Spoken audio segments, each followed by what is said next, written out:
పితా పుత్ర పరిశుద్ధాత్మ నామమున ప్రభువునందు మిక్కిలి ప్రియమైన సహోదరి సోదరులారా, మీ అందరికీ క్రీస్తు పునరుత్థాన పండుగ శుభాకాంక్షలు. అసతోమా సత్యమయ, తమసోమా జ్యోతిర్గమయ, మృత్యోర్మ అమృతంగమయ అంటే దీని అర్థం అసత్యము నుండి సత్యానికి నడిపించమని, చీకటి నుండి వెలుగుకు నడిపించమని, మరణం నుండి నిత్య జీవానికి నడిపించమని దీని భావం. అందుకే ప్రభుత్వ ఆ పిల్లలు అడిగినప్పుడు సత్యం అనగా నేనే అడిగినప్పుడు నేనే సత్యం అని చెప్పాడు. ప్రభు కూడా నేనే సత్యము, నేనే మార్గము, జీవనం చెప్పాడు. ఈ పునరుత్థాన పండుగను కొనియాడుతున్న శుభతరుణంలో మనం జాగ్రత్తగా ధ్యానించవలసినది ఏంటంటే, ప్రభు తన పునరుత్థానం కాకముందే మరణించిన లాజరుని లేవనెత్తడం, నాయను కుమారుడికి జీవం ఇవ్వడం. అందుకే యోహాను శుభవార్త 11వ అధ్యాయం 25వ వచనంలో నేనే పునరుత్థానమును జీవమును, నన్ను విశ్వసించువాడు మరణించును జీవించును అని చెప్పబడుతుంది. కాబట్టి మనందరికీ పునరుత్థాన భాగ్యం ఉందని ప్రభువే ముందుగానే మనకు ఒక మార్గ చూపరిగా వెళుతున్నారు. ఈ పునరుత్థాన పండుగకి మనం ధ్యానించవలసిన అంశం ఏంటంటే, మొదటగా ఖాళీ సమాధి చెప్తుంది ప్రభు పునరుత్థానుడయ్యాడని. ప్రభు ఇక్కడ లేడు, ఆయన పునరుత్థానుడయ్యాడని ఖాళీ సమాధి చెప్తుంది ప్రియులారా. ఇక రెండవ సాక్ష్యం, మగ్దల మరియమ్మ ప్రభువుని చూసింది.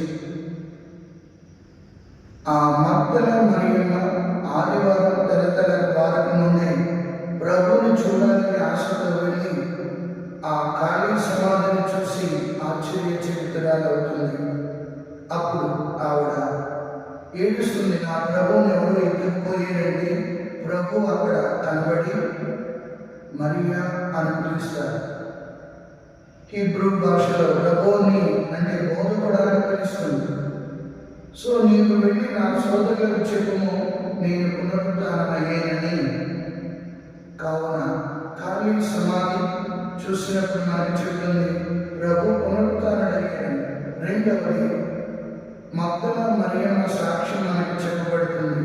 ఆ తరువాత మూడవది అధికారం ఇవ్వబడిన పేదలు యోహాను గారు ఆ సమాధి దగ్గరికి వచ్చి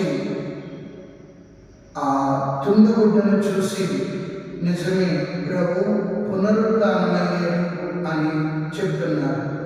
సో ఈ మూడింటిని మనం చూసినట్లయితే ఈ పునరుత్థాన పండుగ తరుణంలో మనం ధ్యానించుకునే అంశం ఏంటంటే, ఆ ఖాళీ సమాధి ప్రభువుని ఇక్కడ లేడు అని చూపించినప్పుడు అది ఎప్పటికీ సజీవ సాక్షిగా ఆ ఖాళీ సమాధి కనబడుతూనే ఉంది. ఇక రెండవది మగ్దల మరియమ్మ గారు, ఈవిడని ప్రభు క్షమించుకున్నారు. అందుకే ప్రభు అంటే తనను హృదయం నిండా ప్రభుని నింపుకుంది. అందుకే శిష్యులు వెళ్ళవలసిన స్థానంలో శిష్యులు వెళ్ళి ప్రభు పునరుత్థానుడవుతాడు అని చూడవలసిన పరిస్థితిలో మగ్దల మరియమ్మ ఆ ప్రభు మాటల గుండెల్లో దాచుకొని నా ప్రభు తప్పనిసరిగా పునరుత్థానుడవుతాడు అని చెప్పి తెర వారకముందే ఆవిడ సమాధి దగ్గరికి వెళ్ళి ప్రభుని చూడాలని ఆరాటం చెందింది.